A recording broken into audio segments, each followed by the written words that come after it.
This is episode of Roadkill 2.0 for the Mazdarati 2.0. Finnegan, why don't you tell them why we're doing this? Because some horrible humans stole Mazdarati 1.0 and we don't have it anymore. So why not bang our heads against the wall and do it all over again? I think we should. Refresher course. So the Mazdarati 1.0 was a mini truck that I bought for Finnegan as a surprise. Yeah. And you figured it out right away when we walked up on the truck and it had a big tarp over the Oldsmobile 455 and transaxle that was powering the thing in the bed of the truck. Yeah, and the guy that sold it to us gave us a great and really tall tale about how he got thrown out of a drag strip because it wheelied and ran tens without a roll bar. Hey, it was motivational for us. It was. We wouldn't be doing this without that. Yeah. So, in case you hadn't figured it out, the Olds 455 never ran tens in that truck. It was fun. We did make it smoke out the valve covers on nitrous quite a bit. It ran like a low 11 or something like that. It did. And then got stolen on the way home, which is why when we were on a road trip just last year in my 39 Ford two-door sedan, we stopped at a guy's place in Texas because he told us that he had another one of these rare Mazda rotary engine pickup trucks. But the rotary engine's long gone. So this whole drivetrain came out of the back of an old hot rod garage project car called the Twin Impala.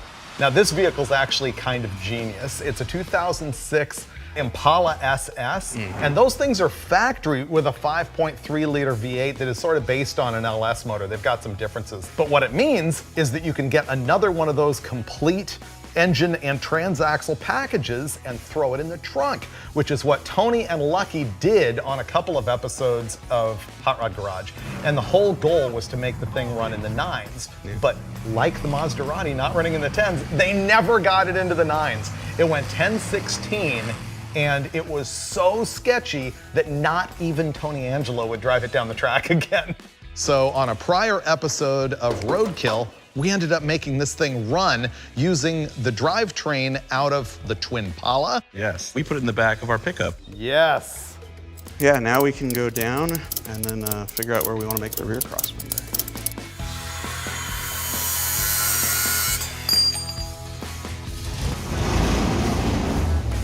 We made it run. And it hooks. It will not do a burnout unless you chain it to a Jeep, I believe. So we're planning on solving that in this episode by adding more power with twin turbos. Yeah. Will it run 10s with twin turbos? So first up, let's decide where we're gonna put turbos and what we're gonna do and roll cage hoop. Okay. And if nothing else happens, that'll be good enough. Okay. Yeah. Let's see. I think that goes straight off that pipe. Oh, I see. You're like envisioning the mounting. You could go a single here. We could do twins. I'll let you pick. You want one center mounted spitty muffler thing, or do you want two of them? I think single turbo mounted up here, although a little bit more decoratively. Then all we have to do is take exhaust and put it in here. 90-degree discharge. I'll flip this over, 90-degree into there.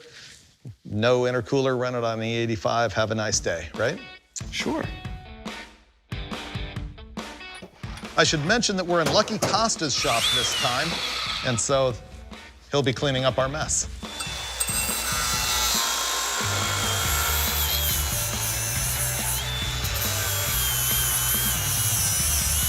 Engage turbo. I guess this on the back side or on the front side? I don't know. We've established a certain level of quality on this build that we need to maintain throughout. I mean, we can just cut it here and weld this section. Okay, go for it. Okay. Modification needed.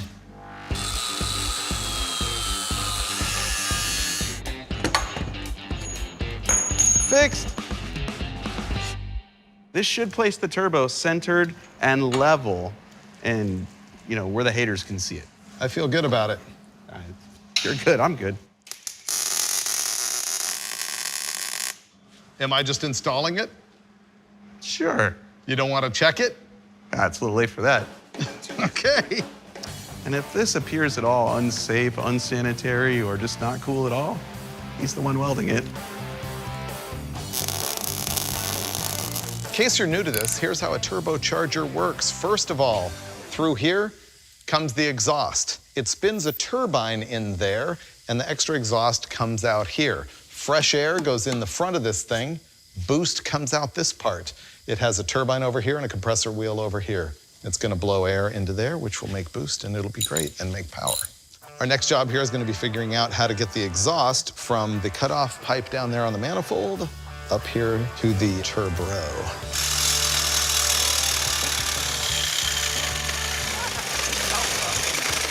Whoa, easy. Fixed. Okay, so now we go like this, right? We wrap this, ratchet strap right there. Mike's working on feeding the exhaust to the turbo, what's known as the hot side. I'm working on the discharge into the engine, what's known as the cold side. I am like picking up stuff left over from the Twin Pala. I feel like we're gonna be able to do all of this with leftovers. All I need is a straight pipe that we can weld from there to there. We're gonna be running on E85, which is why we think we don't need an intercooler. E85 is 85% ethanol, but ethanol has a much greater, what they call latent heat of vaporization. It pulls more heat out of the fuel. It's better with a carburetor, but even with EFI, it'll run cool enough that at low boost, you can get away with not having an intercooler. I don't know what kind of boost this is gonna make though, so we're taking our chances. You ever boosted something with a flexible exhaust pipe feeding the turbo? Haven't we? I don't know, but if we haven't, I feel like for science, we need to. We probably could. Because this would go a lot faster. I'm sensing that. I also need a ratchet strap to hold our radiator hose out of the way. That's what that bracket's for. Literally, it's like we share the same brain. You go from here to here. Yeah. And then you do one of these deals. Right. Yeah, that won't melt. Nah, not at all. You want to preheat the coolant anyway. But look at this. Cold side's almost done. Go. Look at us. We mounted and cold-sided a turbo all in the same day. If that isn't modern technology and a miracle, I don't know what is. I feel complete. Dude, yeah. Hello for first day. High five, bro. All right. All right, 20 minutes worth of work. Let's break. I bet by tonight this thing makes noise again. All right, after a nice shower, here's why we went over to Earl's to get this Dash 10 AN line, because this is gonna return oil from the turbocharger, hopefully down to the pan, and if that's not connected to the pan, we're gonna make a big mess. The turbocharger gets its oil feed from a pressure port on the engine, so it's just shoving oil through the turbo all the time. And you remember perhaps on the Roadkill Rotson project vehicle, it smoked a lot. It's because we didn't have a big enough return line and it was consuming oil through the turbo as a result of that. Will anything foolish like that happen to the Mazdarati 2.0? Not on my watch, baby. Not on my watch.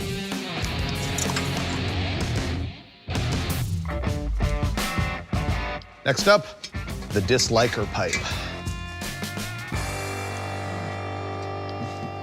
All right, do you have it aimed aggressively?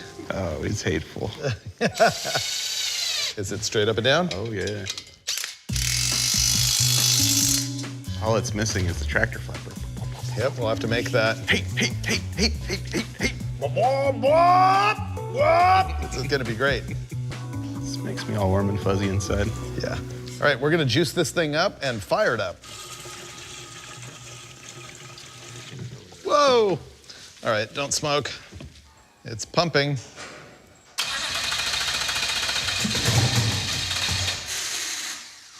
It made noise. Throttle stuck open much? It's also in reverse. Yeah, it was spinning backwards. But also, didn't it rev to the moon? We fired it the last time and had to monkey with the tune. The moment we get E85 back in it, put the old tune back in it, it should run however it ran the last time they raced it. Good or bad. Okay. Yeah. All right. Let's try again. It's still in reverse. That's weird, because it's in park up here. Huh. So remember, this thing has like a mishmash of tune-ups in it. Whatever they had in it when it was in the Twin Pala, plus whatever Mike messed with.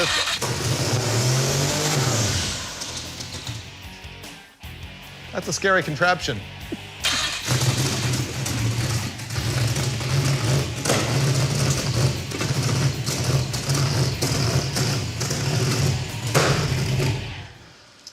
All right, that's gonna need an actual tune-up. I think we're gonna find a chassis dyno and probably make that happen the right way. What's smoking off right now is all the oil that was inside this pipe.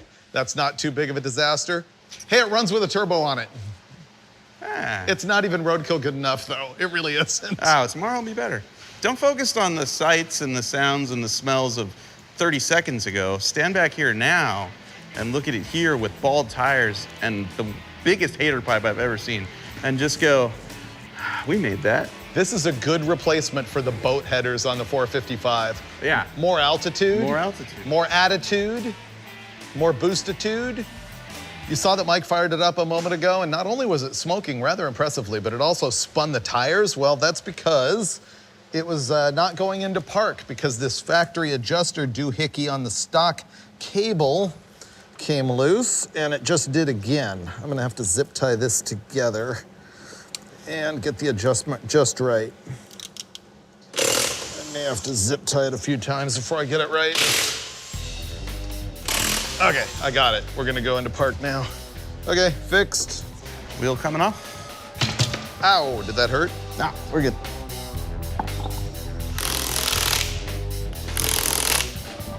We got a lot of work done early. Turbo's mounted, exhaust done, plumbing's done. Yeah, shifter works. It runs god-awful. So we can't do anything else until we dyno tune the thing. Yeah. Fortunately, there's a place right across the alley who can tune it for us in the morning. So we're calling it a night, and tomorrow, horsepower. And probably a lot of smoke. Maybe fire out of the hater pipe. Ooh, that'd be cool.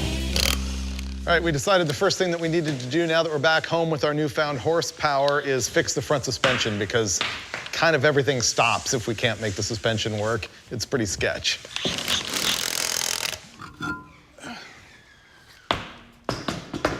The reason we're tearing this all apart is, as far as we can tell, you can't buy any of the brake parts for the Mazda RPU. And Mike found a guy, airbag it, who will put a Toyota spindle on this thing with an S10 lower ball joint and a stock upper ball joint.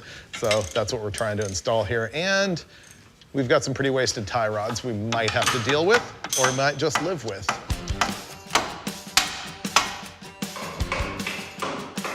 There's brake fluid in this line. Out with the old. This is the key to this whole project, right? Mazda stuff, Chevy S10 stuff, Toyota spindle. The guys from airbagit.com machined that adapter to put the S10 ball joint into the Toyota spindle. This spindle should lower the truck 2 inches from where it has. Same spring, same shock, but the spud is 2 inches higher. This does a couple things for us. It enables us to rebuild the brakes, yes, but also converts this thing from 6-lug Mazda pattern to 5-lug Toyota pattern, which is also the same as Ford Probe, Nissan 300ZX. Most light utility trailers also have a 5x4.5 bolt pattern, which means we have way more options for putting wheels on the front of this thing. And then all we have to do is figure out how to make a master cylinder function and get brake lines connected to it, and we'll have fresh brakes and fresh new wheels, hopefully, if we can get them here in time. And this should go right in. Yes.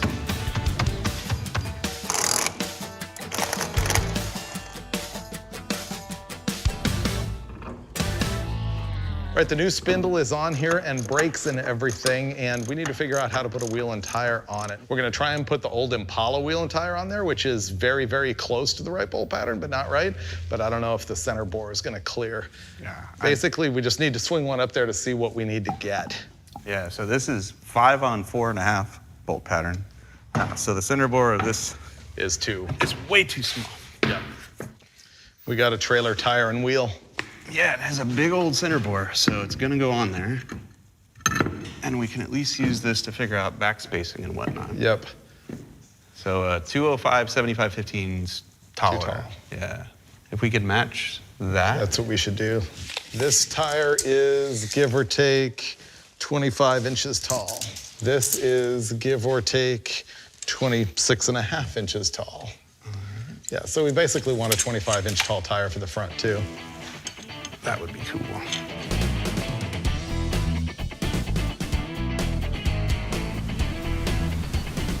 Oh, what a day. Long day. Seems like it was yesterday that we were on the chassis dyno with this thing. We made pretty good power. That was cool. Once we got back here, I was able to order a bunch of parts we needed. Mike got most of the disc brake thing installed here. We still have to do a lot tomorrow. Finally, we made it to the track. Had to fiddle around with a couple of things here. Mike had to tune it up. It was just a little lean at part throttle. If you whack the throttle, it didn't want to go. So we just threw some fuel at it. She's much better. And it's probably gonna help that we took the filter off the turbo too. Now remember, we never put an alternator on this thing, which is why we've got our producer's car here with jumper cables on our battery. We're actually at a regular test and tune day here at Famoso. Normally we rent the track. This time we've got a big line, so we should probably go get in it. As usual, I feel like we're underprepared for this, but duh. At the same time, I feel like this is our best chance ever in the history of the show to have a Mazda RPU truck run 10s. These are facts. Yes. Will we take advantage of the cool weather, the intercoolers, the 85, the Finnegan tune-up, the Tuner Tom tune-up? Yes, yes, it's we all will. On me, yes, we will. Because I'm gonna drive.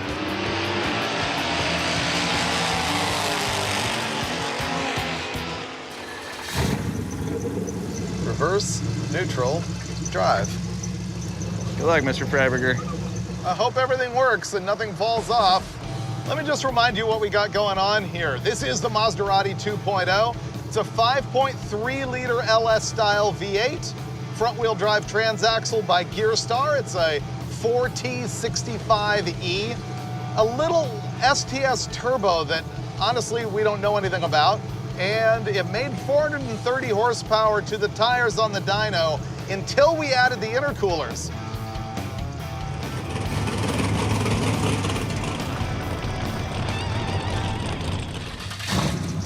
Ready? Yep, go for it. I have so many questions right now. Is 430 at the tire enough to go 10s? Will it hook? Will it bog? Will parts fall off? God, I hope this works. All right, you magnificent piece of garbage. Your time is now. God, I hope this works. Come on, truck. Oh, tire spin. Come on, go, go, go. Won't run. Limp mode. I got no throttle. The tires spun, and then he's out cruising, I guess. We just get roadkilled. Do you mean to tell me that we did all this work, showed up to a drag strip completely unprepared, and it doesn't run? Can't believe that. Let's go see what Dave has to say about this. It's gonna kill me. All right, what happened there is I mashed it and I had no throttle. I got nothing. I'm like hitting the gas right now, nothing's happening. That's not what I expected to have fail today. Okay, that's something we're gonna have to fix. We went for our first pass and I matted it out of the hole and it actually spun the tire a little bit, like that far, and then fell on its face and I had no throttle. Just gave up. So Mike's gonna look through the computer and see if we can figure out what's up.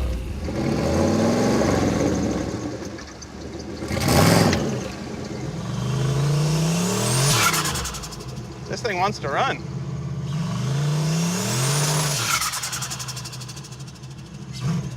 I think I know what happened. There's a spot right here when you start stalling it where it bogs. If you just hit it, it doesn't do it. But if you try to stall it a little bit, there's a part in the map that is not tuned. Why was the pedal not working all the way down the track? Oh, that part I don't know. Right going now, like this, nothing. Yeah, everything works now.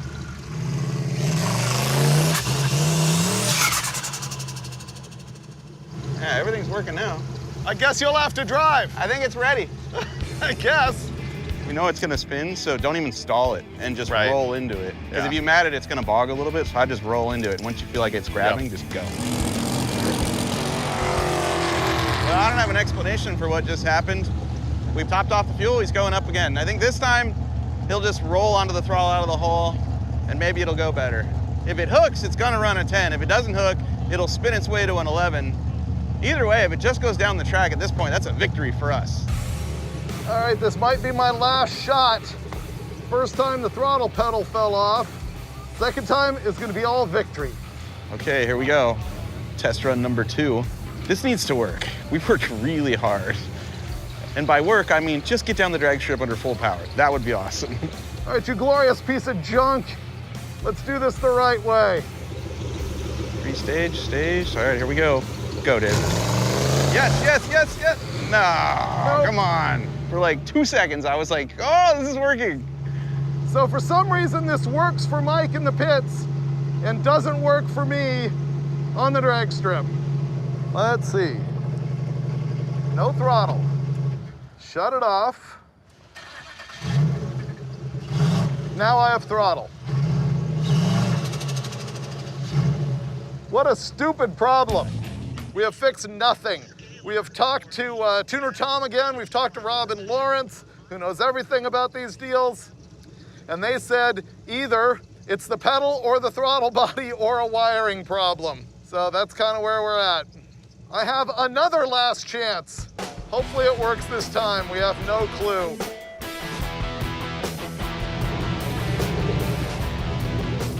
We were the last car, weren't we? Okay. All right, this is my last shot. We have a fresh battery and no alternator. Come on. It